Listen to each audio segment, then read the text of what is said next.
पसंद लग रही? सब तेरी वजह से हुआ है। मुझे नहीं खेलना तेरा शतरंज का खेल। प्यार करूँ तुझसे और इश्क लड़ाऊं तेरी बहन से। बंद करियो नाटक। खत्म ही करना था तो क्यों सोया मेरी बहन के साथ? तेरी बहन भाग गई थी और इससे पहले मैं भाग जाता ना, तेरे पापा आ गए थे। और अपनी फैमिली को तू जेलस करने के लिए ना अपनी बहन की भावनाओं से खेल रही है। प्यार करने लगे सच में मुझसे वो। अरे तो तू भी करना, क्या प्रॉब्लम है? वैसे भी रिंकी दीदी तुझे बहुत खुश रखेगी। ये? मैं तुझसे प्यार करता हूँ। किसका फोन है? छोड़ तू। मुझे तेरे इरादे ठीक नहीं लग रहे। ये खिचड़ी पकड़ी? खिचड़ी ना टंगड़ी कबाब। तू टेंशन ना ले, तेरे जायके का पूरा ख्याल रखूंगी मैं, ठीक है?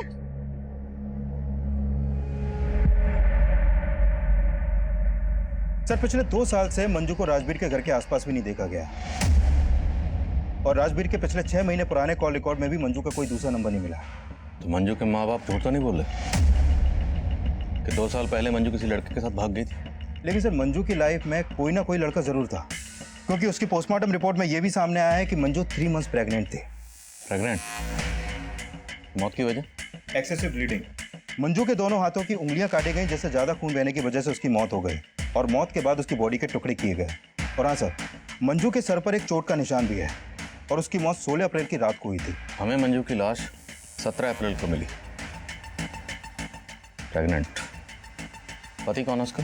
सर फिलहाल मुझे राजवीर के अलावा कोई नहीं दिख रहा।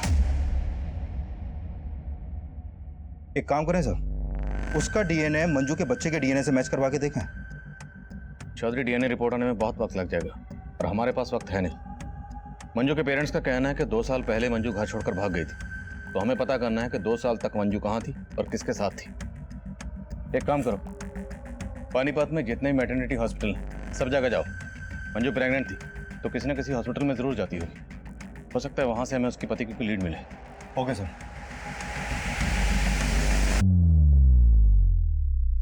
शुरुआत में कटी उंगली मिलने के बाद मेरे कलीग्स ने मर्डर की थ्योरी बनाई, पर मुझे लग रहा था कि शायद ये केस मर्डर का ना हो। पर यह केस ना सिर्फ मंजू के मर्डर का था, बल्कि इस केस में एक से एक खौफनाक मंजर सामने आने वाले थे, जिसमें मंजू के मर्डर से लेके उसके जिस्म के टुकड़े टुकड़े करने के मंजर से भी कहीं ज्यादा खौफनाक मंजर थे। तब हम इस बात पे फोकस कर रहे थे कि मंजू का पति कौन है और मंजू के पेट में पल रहा वो बच्चा किसका था। मंजू की आपबीती में हमें मंजू के पेरेंट्स का रोल भी सस्पिशियस लग रहा था, क्योंकि उन लोगों ने मंजू की डेड बॉडी को भी क्लेम करने से मना कर दिया था।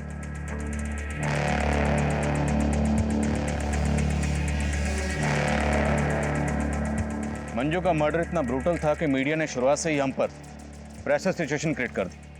उस वक्त हमारे पास मीडिया के सवालों के कोई जवाब नहीं था और ये सब बातें उस मुजरिम के हौसले बुलंद कर रही थी।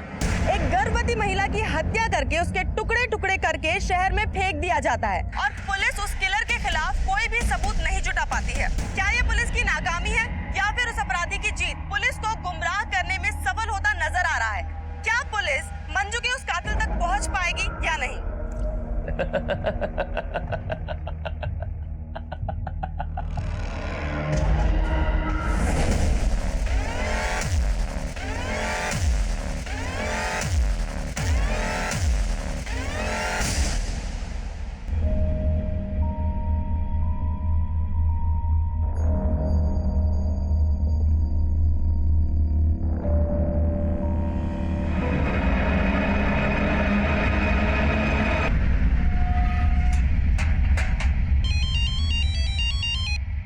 हाँ चौधरी। सर उस मैटरनिटी हॉस्पिटल का पता चल गया जहां पर मंजू अपना इलाज करवा रही थी। वहां से मंजू के पति के बारे में कुछ पता चला? सर मंजू के डॉक्टर ने बताया कि मंजू शादीशुदा थी। उस नंबर के कॉल रिकॉर्ड्स निकलो और उठाओ इस राजवीर को। Okay sir. मैं आपसे झूठ नहीं बोलना चाहता था, दरअसल मैं अपने बापू से डर गया था जी। तूने झूठ इसलिए बोला क्योंकि मंजू का मर्डर तूने किया? नहीं सर, मैंने मंजू का मर्डर नहीं किया सर। दरअसल हम दोनों ने 2 साल पहले भागकर शादी कर ली थी और मेरी शादी के बारे में बापू को कुछ भी नहीं पता था। तेरे बापू ने मर्डर किया होगा फिर? नहीं सर, वो तो कभी उससे मिले तक नहीं थे और वैसे भी मंजू ने 6 महीने पहले मुझे छोड़ दिया था जी। मंजू 3 महीने की प्रेग्नेंट थी, तूने माँ और बच्चा दोनों को मार दिया? जनाब मैंने नहीं मारा जनाब, मैं आपको बोल तो रहा हूँ, वो 6 महीने पहले मुझे छोड़कर चली गई थी। उसके पेट में बच्चा था, इसके बारे में तो मुझे कुछ मालूम भी नहीं है। मंजू रहती कहाँ थी? जनाब, जब 2 साल पहले हमने भागकर शादी कर ली थी तो सलोनी में एक किराए पर घर लिया था। मैं अपनी शादी के बारे में अपने माँ बाप को कुछ नहीं बता पा रहा था, इसलिए वो अकेली रहती थी और मैं अक्सर उसके पास आया जाया करता था। हाय। क्या कहा था तुमने? मैंने क्या कहा था? ये हमारा आशियाना है, लेकिन तुम तो इसे अपना गेस्ट हाउस समझते हो। तुम यहाँ सिर्फ संडे को आते हो। अरे मंजू, फिर वो एक ही बात पर ताना। क्यों ना मारो ताने?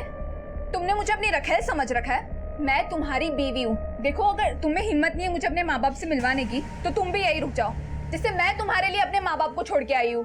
मंजू, मुझे और वक्त चाहिए, समझो ना। थक चुकी हूँ मैं, अब मुझसे और सहन नहीं होता। देखो, या तो तुम मुझे अपने घर ले जाओ, या तो तुम अब से यही रहोगे। जनाब, मंजू को समझाना मुश्किल होता जा रहा था। वो कुछ भी समझने को तैयार नहीं थी। मैं जब भी उससे मिलने जाता था तो हमारे बीच में आपस में झगड़ा हो जाता था, लेकिन मंजू भी कम नहीं थी सर। उसने मेरी एब्सेंस में एक जानता नहीं, उसे पहली और आखिरी बार मैंने वहीं पर देखा था, लेकिन सर वो बच्चा मेरा नहीं था सर। तो बच्चा तेरा है या नहीं, ये मंजू की डीएनए रिपोर्ट से पता चल जाएगा। मंजू और राजवीर सलोनी में जिस घर में रहते थे उस घर पर जाओ। हो सकता है मंजू का मर्डर वहीं हुआ और बाद में बॉडी को डंप किया गया। Okay sir. सर पानीपत कनाल के बीच एक औरत की लाश मिली है, उसकी उंगलियां भी कटी हुई हैं।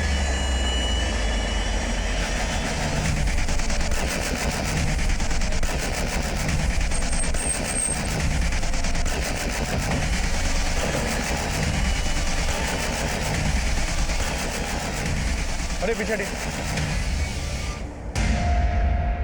निकालो जरा। मोहब्बत के हारे किला फतेह करने निकले, तेरे साथ नहीं तो तेरे पास सही, हम जीतने वालों को हराने निकले।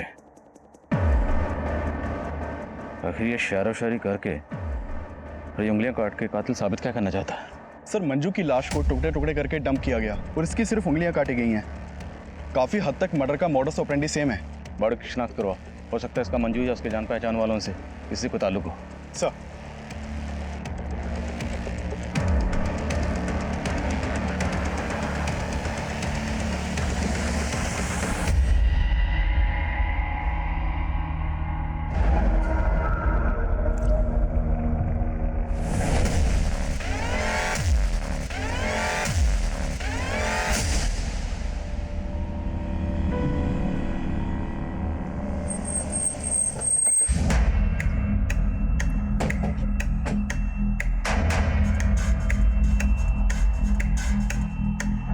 थोड़ा सा।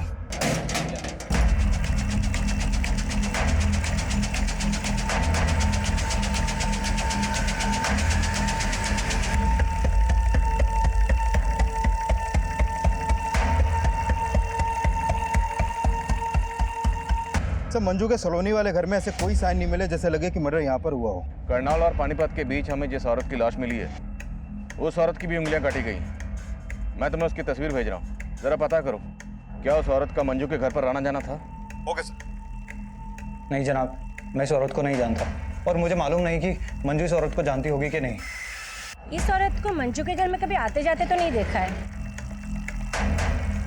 ये मंजू का हस्बैंड है जो दिल्ली में कहीं जॉब करता है और संडे संडे आता है, और अभी कुछ टाइम से वो यहाँ पे आना ही बंद कर दिया है। ऐसा तो नहीं लगता था, पर सर कुछ समय से एक आदमी का यहाँ पे काफ़ी आना जाना हो रहा था। राजवीर भी वही कह रहा था जो पड़ोसन कह रही है कि मंजू का किसी के साथ अफेयर था। पड़ोसन और राजवीर से उस लड़के का स्केच बनवाओ और मंजू के करंट नंबर के कॉल रिकॉर्ड्स निकलो। हो सकता है उस लड़के के बारे में कुछ पता चले, और इस औरत की पहचान पता करो, क्योंकि हो सकता है मंजू और इस औरत दोनों का कातिल एक ही हो। Sir,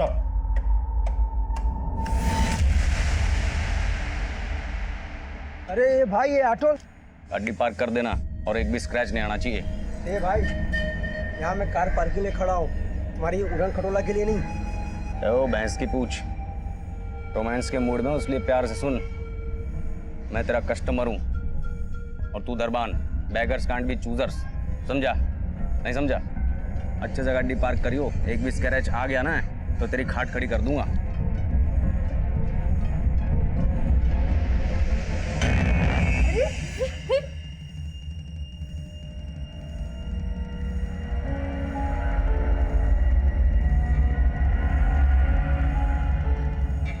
waiter,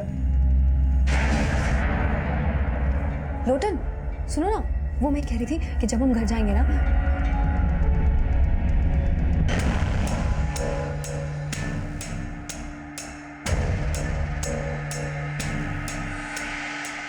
Excuse me, ma'am. What can I bring for you? 1 paneer chili and guava meri. And for you, sir? I mean, आप क्या लेंगे? I would like to have a crisp thin roll stuffed with mashed potatoes and peas with a pinch of salt and turmeric. And yeah, garnish with curry leaves and serve it with a red lentil soup and a white sauce made of coconut. Please make it fast. Excuse me, sir. क्या है ये? Red dosa ले आ। Okay. Sir, Rajveer और मंजू के पड़ोसन ने जो sketches बनवाए हैं वो दोनों स्केचेस एक ही आदमी के हैं। पता लगाओ कौन है ये। सर, चौधरी, ये भी चेक करो कि वो पड़ोसन कहीं राजवीर के कहने का ये बयान तो नहीं दे रही। Okay sir.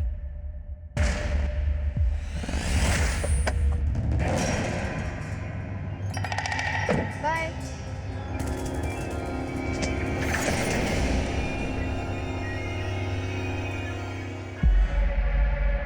अच्छा, इस गाड़ी वाले के चक्कर में तुमने मेरा टक्का अपनी बहन से भिड़ा रखा है? अरे नहीं यार, कजिन है मेरा, यहाँ तक आ रहा था तो ड्रॉप कर दिया। बस अब मैं तेरे चक्कर में नहीं आने वाला। बता तेरी बहन क्या बोली कि मुझे सच में भगा के ले जा। अरे वाह, ये तो बहुत अच्छी बात है यार। प्रॉब्लम क्या है? ऐश करना। बहुत हुआ तेरा मजाक। तेरी बहन को ना मैं सच सच बता दूंगा कि मैं उससे नहीं तेरे से प्यार करता हूँ। प्यार प्यार प्यार यार, इंसानियत नाम की भी कोई चीज होती है। तो ये दिल विल का चक्कर छोड़ और मेरी बात मान। तेरी लाइफ सेट है, समझा? चल चल। सर, फाइल मुझे। एक रोजी नाम की लड़की की मिसिंग कंप्लेंट दर्ज हुई थी संगमनगर थाने में। ये कंप्लेंट रोजी की मां ने दर्ज करवाई थी। सर, रोजी की फोटो औरत की फोटो से मैच करती है जिसकी हमें उंगली कटी लाश मिली थी।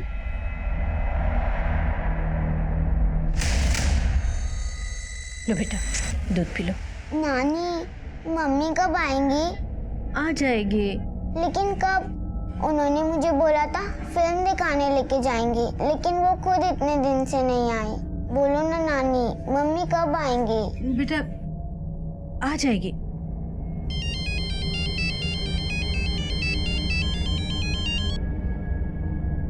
हेलो,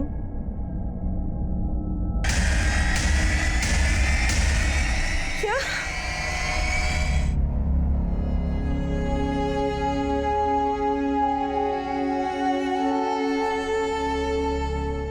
सर, रोजी कॉल सेंटर में काम करती थी। 2 दिन पहले मैंने उसे आखिरी बार देखा था, तब वो कॉल सेंटर जाने के लिए घर से बाहर निकल रही थी। अच्छा माँ, मैं चलती हूँ। बाय बच्चा। मम्मा, मैंने आपको बोला था ना मुझे कार्टून फिल्म देखने जाना है सिनेमा में। हाँ बेटा, चलेंगे पक्का। लेकिन कब मम्मा? बेटा नेक्स्ट संडे। अभी मुझे ऑफिस के लिए लेट हो रहा है और मेरे पीछे से नानी को परेशान मत करना। मेरा अच्छा बच्चा है ना। बाय। बाय माँ। सर, उसके बाद रोजी का कुछ पता नहीं चला। अगली सुबह वो कॉल सेंटर से वापस ही नहीं आई, ना ही उसका फोन लग रहा था। लेकिन आपने संतनगर पुलिस स्टेशन को ये नहीं बताया कि रोजी कौन से कॉल सेंटर में काम करती थी? रोजी कहाँ काम करती थी उसने मुझे कभी नहीं बताया। आपकी बेटी कहाँ काम करती थी ये आपको नहीं पता? और आपने कभी पूछा भी नहीं उससे? सर, मैंने कई दफा उससे कहा था कि अपने कॉल सेंटर का पता घर में छोड़ दे। आपने बताया कि रोजी की बेटी है। उसका पति कहाँ? रोजी की अपने पति से नहीं बनती थी, इसलिए 3 साल पहले वो अपने पति से अलग हो गई थी। कहाँ रहता है? वो जींद रोड पे रहता था और रोजी से अलग होने के बाद वो कहीं शिफ्ट हो गया था। कहाँ शिफ्ट हो गए? सर, वो मुझे नहीं पता। मैडम, आपको आपके दामाद का नाम तो पता होगा। उसका सुनील नाम है। किसी पे शक आपको? कौन आपकी बेटी के साथ ऐसा कर सकता है? नहीं सर, मुझे कुछ नहीं मालूम। कुछ दिन पहले मंजू नाम की एक लड़की का कत्ल हुआ। ये है मंजू। इसकी भी ठीक वैसी उंगलियां काटी गई जैसे आपकी बेटी रोजी की काटी गई। क्या आप इसे जानती हैं? हो सकता है ये आपकी बेटी रोजी को जानती हो, कभी आपके घर आई हो। नहीं सर, मुझे कुछ नहीं मालूम इसके बारे में। कुमार, पता लगाओ रोजी कौन से कॉल सेंटर में काम करती थी और उसके पति सुनील का भी पता लगाओ। सर,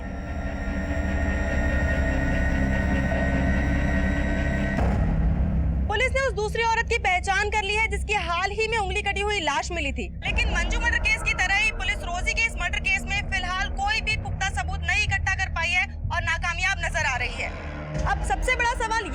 है, क्या मंजू और रोजी का कातिल एक ही है या ये कोई दो अलग अलग लोग हैं?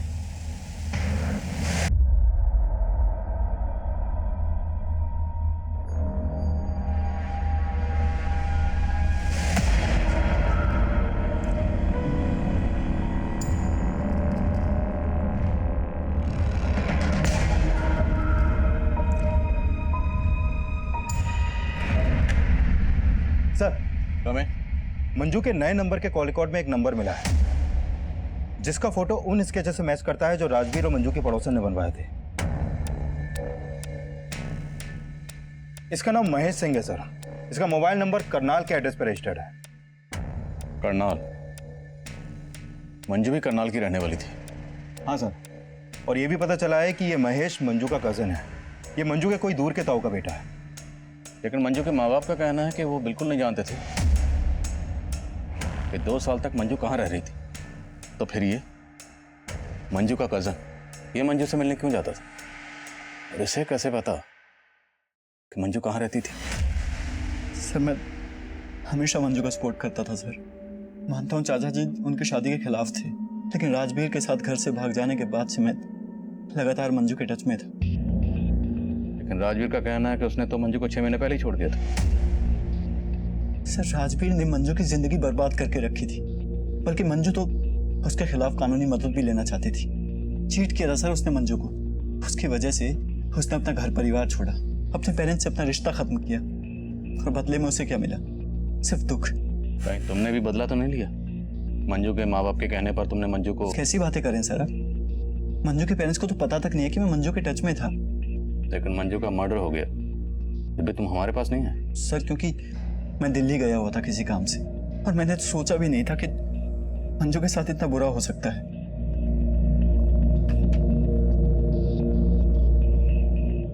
इसे जानते हो? नहीं सर, और वैसे भी मैं पानीपत में कम ही आता था। मंजू ने कभी तुम्हें कुछ ऐसा बताया कि तुम्हें अजीब लगा? सर मंजू ने राजवीर के अलावा कभी किसी की बुराई नहीं की। मुझे लग रहा है शायद राजवीर ने ये कांड किया है, क्योंकि मेरी नजर में वही एक ऐसा लड़का है जो किसी भी हद तक जा सकता है।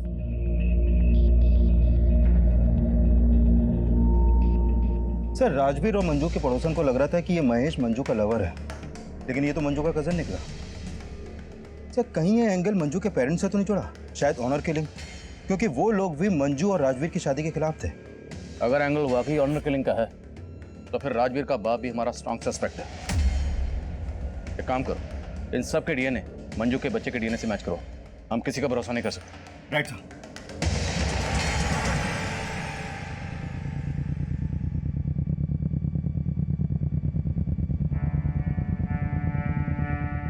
मंजू पापी नहीं थी। क्या बकवास कर रही हो? सच बोल रही हूँ, आपने तो उसे भुला ही दिया था, लेकिन मैं 2 साल से मंजू की शक्ल देखने के लिए तरस रही थी, और आपने मुझे मंजू से दूर रखा।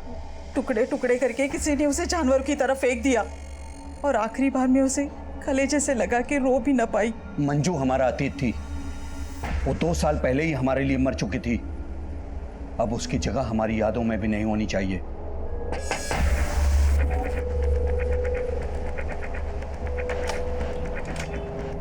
सिंह साहब, आपको हमारे साथ चलना है। ठीक है। ए छोरी, क्या सिखा रही है अपनी बहन को? अजी सुनते हो? जल्दी आओ। क्या सिखा रही है? हाँ बोल, क्या सिखा रही है? देखो क्या, क्यों चिल्ला रही हो? ये दोनों बहनें मिलकर क्या प्लान बना रही है? ये उस लड़के को जीजा जी बोल रही है, और इसे बोल रही है उसके साथ भाग जा। मैं ऐसे कैसे भाग जाएगी? मैं क्या बावली पूछूं?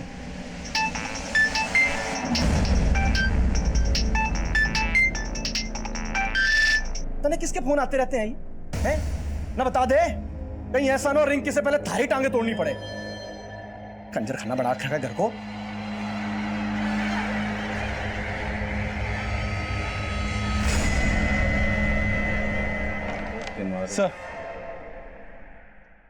सर रोजी के कॉल रिकॉर्ड में मंजू या मंजू से जुड़े किसी भी इंसान का नंबर नहीं मिला। रोजी के बैकग्राउंड में कोई लवर? फिलहाल तो ऐसा कुछ सामने नहीं आया। सर रोजी के कॉल रिकॉर्ड में किसी कॉल सेंटर का नंबर भी नहीं मिला। पर रोजी की माँ का कहना है कि रोजी कॉल सेंटर में काम करती थी। सर मैंने रोजी की कॉल रिकॉर्ड अच्छे से स्टडी की है। अक्सर रात के वक्त रोजी का फोन रेड लाइट एरिया में एक्टिव रहता था। Red light area? तो मतलब रोजी, एक काम कर, जिन जिन रेड लाइट एरिया में रोजी का नंबर एक्टिव रहता था वहां पूछताछ कर। सर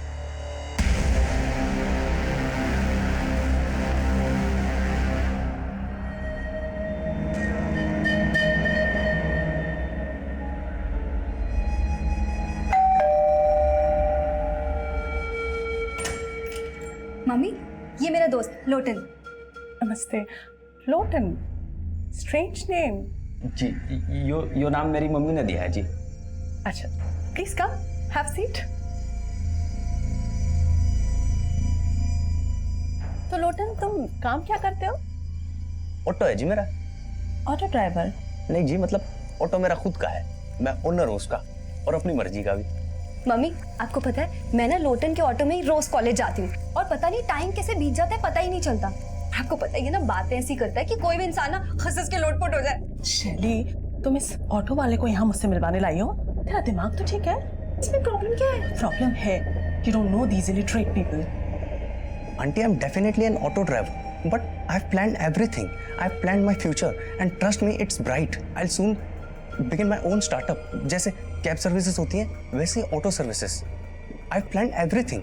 मेरी सारी प्लानिंग्स में अच्छी तरह समझ गई। अभी निकल यहाँ से, और दोबारा मेरी बेटी से मिलने की कोशिश की ना, तो अच्छा नहीं होगा। फ्रॉड। बेबी, लोटन, एक सेकंड बात सुनो, हम बैठ के। Cool babes. कोई बात नहीं, तेरी मम्मी को मैं पसंद नहीं आया। मैं चाहता हूँ तेरी गली से तेरा नाम लेकर, और ये मोहब्बत है जो ना कभी मिटी थी और ना मिटेगी। शैली, तुझे इस ऑटो ड्राइवर के अलावा कोई लड़का पसंद नहीं आया? मॉम, मैं लोटन से प्यार करती हूँ। सर, ये कुलचे वाला है, ये बोल रहा है रोजी को जानते हैं। क्या जानते हो तुम रोजी के बारे में? साहब, वो रोजी धंधा करती थी साहब, और वो और एक लड़का अक्सर मेरे यहाँ से छोले कुलचे खाते थे। कौन लड़का? और ये रोजी का क्या लगता है? दल्ला था साहब उसका, वो सोनू नाम था उसका। सोनू? कहाँ मिलेगा सोनू?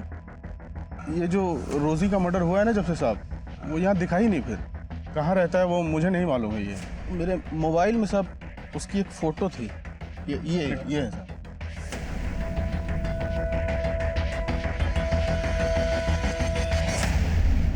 खा लो। मुझे नहीं खाना। थोड़ा सा खा लो। नहीं, जब तक मम्मी नहीं आएगी मैं कुछ नहीं खाऊंगी।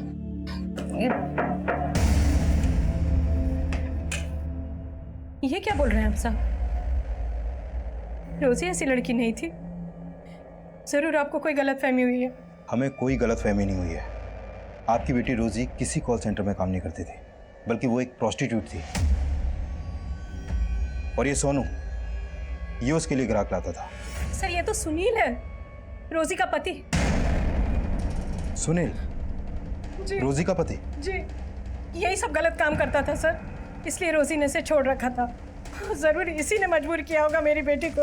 रोजी ऐसी नहीं थी सर। अच्छा, ये सुनील उर्फ सोनू आजकल है कहाँ? कुछ तो आइडिया होगा आपको? सर, मुझे नहीं मालूम।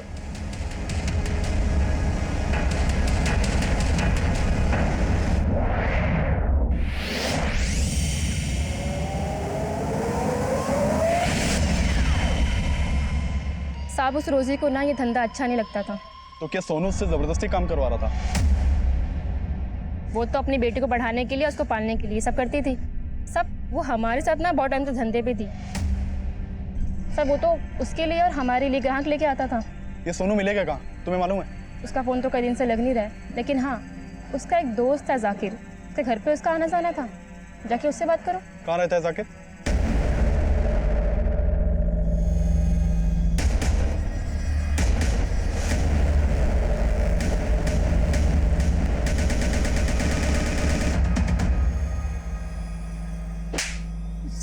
सर, मैंने रोजी के साथ कुछ नहीं किया सर। तो फिर हमारी टीम को देखकर भाग क्यों रहा था? तो साहब, मैं डर गया था, लेकिन फिर मेरे को रोजी के मर्डर का मालूम चला, तो इसलिए मुझे पता था कि आप लोग मेरे पीछे आएंगे, इसलिए मैंने अपना फोन भी बंद कर दिया सर। लेकिन सर, मैंने रोजी के साथ कुछ नहीं किया, मेरा विश्वास। सर, रोजी तेरी बीवी थी और तूने उसे मजबूर किया था इस धंधे में उतरने के लिए, है ना? नहीं साहब, रोजी जब तक मेरे साथ रहती थी तब तक मैंने उससे कोई धंधा वंदा नहीं करवाया था, लेकिन जब रोजी को पता चला कि मैं दल्लागिरी ये सब करता हूँ तो मुझे छोड़कर चली गई थी। लेकिन उसको कुछ दिन बाद आटे दाल का भाव पता चल गया था। और सर रोजी ये सब अपनी मर्जी से करती थी, मैंने रोजी के साथ कुछ नहीं किया। हाँ जरूर उसके कस्टमर ने रोजी के साथ कुछ किया होगा। कौन कस्टमर? सर कुछ रोज पहले एक टैक्सी वाला आइटम ढूंढते हुए हमारे एरिया में आया था, उसने रोजी के साथ कुछ किया होगा। मैंने रोजी को आखिरी बार उसी के साथ देखा था।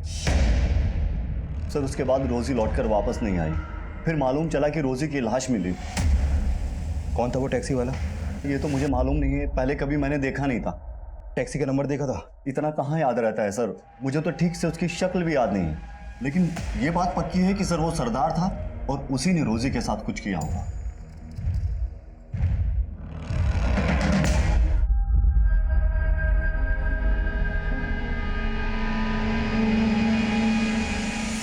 सर सोनू ने जिस एरिया में उस टैक्सी वाले को देखा था वहां पर कोई सीसीटीवी है ही नहीं। नहीं, ऐसा तो नहीं कि सोनू ने खुद ही किसी नफरत की वजह से अपनी बीवी का कत्ल किया फिर उसके पास वो शायरी छोड़ दी। लेकिन सर मैंने सोनू की हैंडराइटिंग भी शायरी की लिखावट से मैच करके देखी है, मैच ही नहीं हुई है। अगर सोनू सच बोला है तो पॉसिबल है कि मंजू ने उसी सरदार की टैक्सी हायर की हो जिसकी रोजी ने की थी, क्योंकि दोनों की मॉडस ऑपरेंडी सेम। सभी टैक्सी स्टैंड पर पता करो, एक सरदार टैक्सी वाले को ढूंढना मुश्किल नहीं होना चाहिए। राइट।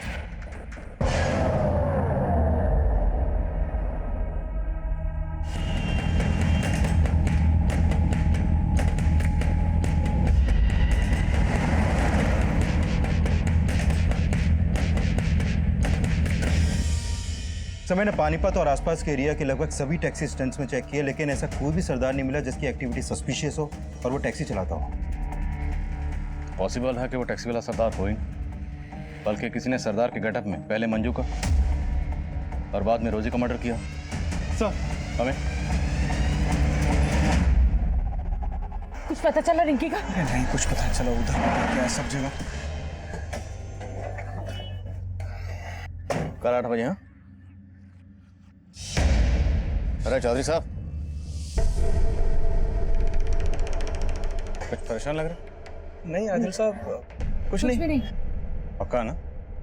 हाँ। पहले कुछ बात हो तो बताइएगा।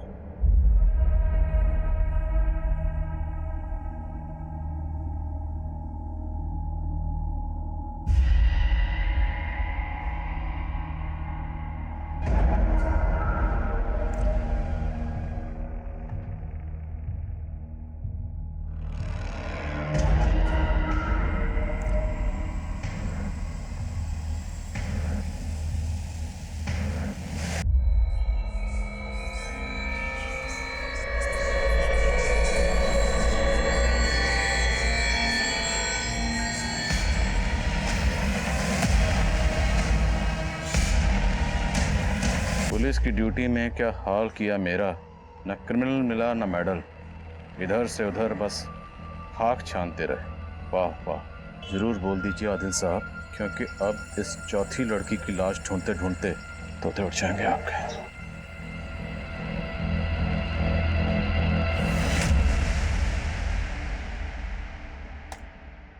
सर इस फुटेज में तो ये सरदार उस बॉक्स को रखता हुआ दिखाई दे रहा, मतलब इसी सरदार ने वो कटी हुई उंगलियां आपके घर के गेट पे रखी। और सर रोजी के साथ जो टैक्सी ड्राइवर देखा गया था वो भी एक सरदार था। लेकिन चौधरी, ये बंदा सरदार नहीं, नकली सरदार है। इसने भेस बदला हुआ है और ये जो भी है मुझे चैलेंज कर रहा है। हाँ कुमार। सर आपके नाम पे एक लेटर आया है और उसके ऊपर पोस्टमार्टम रिपोर्ट लिखा हुआ है।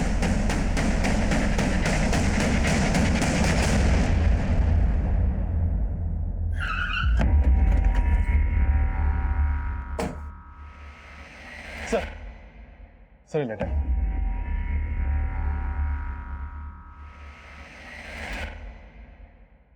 आदिल साहब, ये उस चौथी लड़की की पोस्टमार्टम रिपोर्ट है जिसकी उंगलियां आपको आपके घर पे मिली होंगी। इस लड़की की मौत एक्सेसिव ब्लीडिंग की वजह से हुई। उसके बाद उसकी 10 की 10 उंगलियां काट दी गई। मौत 7 मई की रात को हुई और उसी रात आपके मोहल्ले की एक लड़की गायब हुई।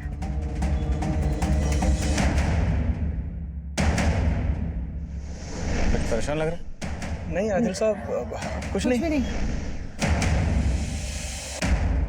पता करो ये लेटर कहाँ से पोस्ट किया गया। सर